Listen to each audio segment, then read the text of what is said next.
Hello guys, तो मैं Sophia आपके लिए एक और नए टॉपिक के साथ में। और जैसा कि हमने एटॉमिक स्ट्रक्चर पूरा स्टडी कर लिया है, काफ़ी बड़ा ये चैप्टर था और काफ़ी इम्पॉर्टेंट चैप्टर है, बहुत लेंदी भी है। और अगर आप इसको अच्छे से पढ़ेंगे वन बाय वन करके, लिंक से अगर आप इसको पढ़ेंगे एक के बाद एक, तो आई डोंट थिंक सो कि आपको कुछ प्रॉब्लम होगी। आपको काफ़ी इंटरेस्ट आएगा इस चैप्टर को पढ़ने में, क्योंकि ये काफ़ी इंटरेस्टिंग चैप्टर आपको लगेगा।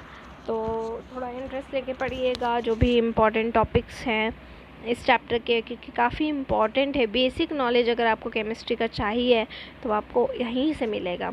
ठीक है, तो हम इस चैप्टर की समरी को पढ़ने वाले हैं कि हमने इस पूरे ओवरऑल चैप्टर में क्या क्या चीज़ें पढ़ी हैं, क्योंकि काफ़ी डीप में ये चैप्टर हुआ है। तो यहाँ पे शॉर्ट में हम पढ़ेंगे कि हमने किन चीज़ों को डिस्कस किया है। तो इस पूरे चैप्टर की वैसे तो समरी पॉसिबल नहीं है, क्योंकि काफ़ी चीज़ें जितनी भी हैं सारी इम्पॉर्टेंट है, लेकिन कुछ फिर भी इम्पॉर्टेंट पॉइंट्स हम यहाँ पर स्टडी करने वाले हैं। देखिए, सबसे फर्स्ट ऑफ ऑल ये चैप्टर की स्टार्टिंग होती है एटम्स के साथ में। हमने यहाँ पर एटम्स को स्टार्ट किया था कि एटम्स जो होते हैं वो बिल्डिंग ब्लॉक्स ऑफ एलिमेंट्स होते हैं। मैटर का या एलिमेंट का सबसे छोटा पार्ट जो होता है उसको हम बोलते हैं एटम्स, जो केमिकल रिएक्शन में पार्टिसिपेट करता है। तो atom is the smallest particle which take part in the chemical reaction. ठीक है, तो एटम्स क्या होता है, स्मॉलेस्ट पार्ट होता है एलिमेंट का जो केमिकली रिएक्ट करता है। फर्स्ट एटॉमिक थ्योरी जो आई थी, इसको जॉन डाल्टन ने प्रपोज किया था। जॉन डाल्टन ने क्या बोला था कि मैटर का स्मॉलेस्ट पार्टिकल एटम होता है, बट एटम कैसा है, इनडिविजिबल होता है। इनडिविजिबल का मतलब है जिसको हम डिवाइड नहीं कर सकते। क्लियर, जिसको हम डिवाइड नहीं कर सकते, जॉन डाल्टन ने बोला था। लेकिन जब हम 19वीं सेंचुरी के एंड में आते हैं तो यहाँ पर हमें कुछ डिस्कवरीज़ मिलती हैं। वो डिस्कवरीज़ थी इलेक्ट्रॉन, प्रोटॉन्स और न्यूट्रॉन्स की, जिसको हमने इस चैप्टर में पढ़ा। इसके एक्सपेरिमेंट्स को पढ़ा कि किस तरह से इलेक्ट्रॉन, प्रोटॉन्स और न्यूट्रॉन्स इनकी डिस्कवरी हुई, और जिससे जॉन डाल्टन का जो ये स्टेटमेंट था कि इनडिविजिबल पार्टिकल का, ये स्टेटमेंट क्या हो गया, ये स्टेटमेंट फेल हो गया। तो यहाँ पर इस डिस्कवरी से हमें ये पता चला कि जो एटम होता है वो इनडिविजिबल पार्टिकल नहीं होता। Atom can be divisible in some atomic, sub atomic fundamental particles. Atom को डिवाइड किया जा सकता है, और एटम को हम इलेक्ट्रॉन्स, प्रोटॉन्स और न्यूट्रॉन्स, ये 3 मेन सब एटॉमिक पार्टिकल्स में डिवाइड कर सकते हैं। और जैसे ही इलेक्ट्रॉन, प्रोटॉन और न्यूट्रॉन की डिस्कवरी हुई, तो इस डिस्कवरी ने एटॉमिक मॉडल का पर्पस क्लियर किया, जिससे हम एटम का स्ट्रक्चर पता कर सकें। तो यहाँ से शुरुआत होती है एटॉमिक स्ट्रक्चर की। तो यहाँ से हमने एटॉमिक स्ट्रक्चर की शुरुआत पढ़ी। सबसे पहला एटॉमिक मॉडल लाया गया 1898 में, जो जे थॉमसन ने प्रपोज किया। अकॉर्डिंग टू जे थॉमसन, उन्होंने एटम को एक यूनिफॉर्म स्फीयर बताया, जिसमें पूरे स्फीयर पे पॉजिटिव चार्ज डिस्ट्रीब्यूटेड होता है। वो पॉजिटिव चार्ज डिस्ट्रीब्यूटेड होता है और उस पॉजिटिव चार्ज में इलेक्ट्रॉन इम्पीडेड होते हैं। उन्होंने अपने इस मॉडल का कंपैरिजन वाटरमेलन से किया था कि जो वाटरमेलन होता है उसमें जो रेड वाला पार्ट होता है, ठीक है, और रेड वाले पोर्शन में मिडिल में सीड्स अटैच होते हैं। बस उसी तरह से उन्होंने कंपैरिजन किया कि जो जे थॉमसन का जो एटॉमिक मॉडल है, तो एटम के अंदर भी जैसा वो रेड पार्ट होता है उसी के जैसा पॉजिटिव स्फीयर होता है, और उस पॉजिटिव स्फीयर के अंदर जैसे वो सीड्स, ब्लैक कलर के सीड्स उस रेड पार्ट में एम्बेडेड होते थे, वैसे ही इलेक्ट्रॉन एटम के उस मॉडल के पॉजिटिव स्फीयर में एम्बेडेड होते हैं।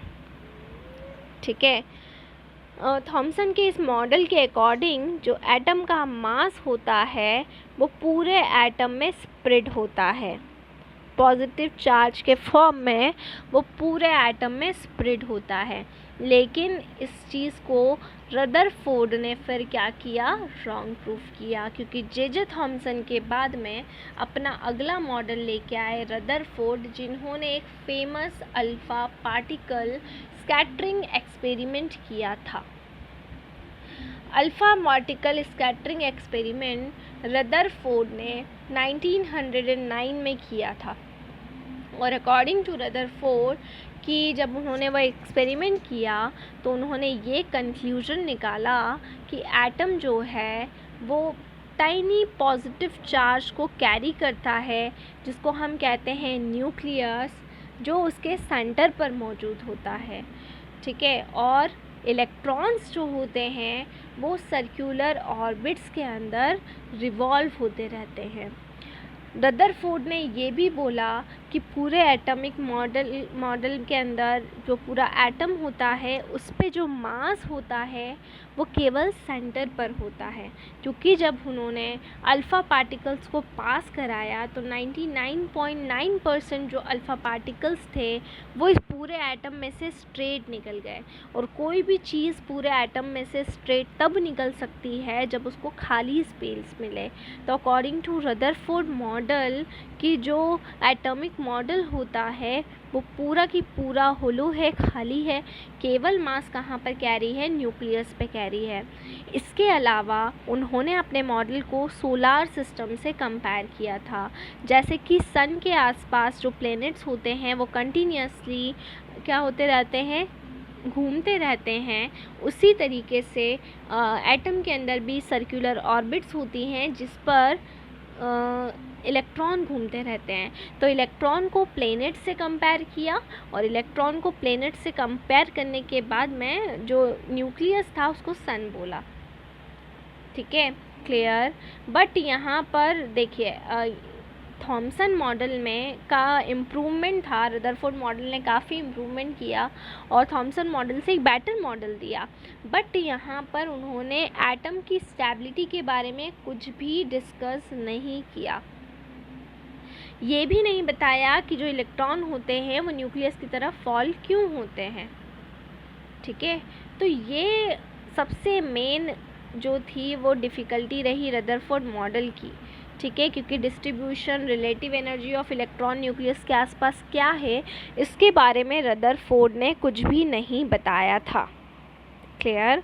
तो इस डिफ़िकल्टी को दूर करते हुए फिर अगला मॉडल आया। तो इसके आगे की जो समरी है उसको हम नेक्स्ट वीडियो में कंक्लूड करेंगे। ठीक है, तो नेक्स्ट वीडियो के अंदर मैं आपको बताऊंगी कि रदरफोर्ड के बाद में जो हमने कौन से मॉडल के बारे में स्टडी की थी उसको मैं आपको नेक्स्ट में रिप्रेजेंट करूंगी। और बोहर्स मॉडल के बाद में नेक्स्ट मॉडल हम पढ़ेंगे और कुछ प्रिंसिपल्स हमने कैसे पढ़े, क्या क्या आए उसको शॉर्ट में हम समझने की कोशिश करेंगे। तो ओवरऑल अगर जिन्होंने भी ये चैप्टर पूरा पढ़ा है वो अगर केवल समरी वाला पार्ट पढ़ेंगे ना तो उनको पूरा चैप्टर ऑलमोस्ट रिवाइव हो जाएगा, क्योंकि इसके अंदर पूरा चैप्टर शॉर्ट में मैं आपको समझा रही हूँ कि इस पूरे ओवरऑल चैप्टर में हमने क्या पढ़ा है, इतने डिटेल में हमने क्या पढ़ा है। तो ये पूरी लिंक मैं आपको बता दे रही हूँ। इस लिंक से जो भी ये लिंक देख रहे हैं और जिन्होंने चैप्टर नहीं भी पढ़ा है तो इसी लिंक से आप बाकी के टॉपिक्स भी पढ़ते जाएं कि आप सबसे पहले इलेक्ट्रॉन, प्रोटॉन, न्यूट्रॉन्स की डिस्कवरीज़ वाले टॉपिक्स देख लें, फिर थॉमसन मॉडल देख लें, फिर रदरफोर्ड मॉडल। उसके बाद में आपको जैसे जैसे सीक्वेंस में आगे बताती जाऊंगी वैसे वैसे आप आगे बढ़ते जाइए और आगे पढ़ते जाइए। ठीक है, तो ये हमने यहाँ पर रदरफोर्ड मॉडल तक किया। अब इसके आगे हमने चैप्टर में क्या पढ़ा था उसको मैं नेक्स्ट में प्रोसीड करूँगी। तो इसी तरह से जुड़े रहिए हमारे साथ में, वीडियोज़ को लाइक करें और चैनल को सब्सक्राइब करें। इसके अलावा ऑनलाइन क्लासेस के लिए डिस्क्रिप्शन में जाकर सारी डिटेल्स ले लें और हमसे कांटेक्ट करें। Stay home, stay safe. Thank you so much.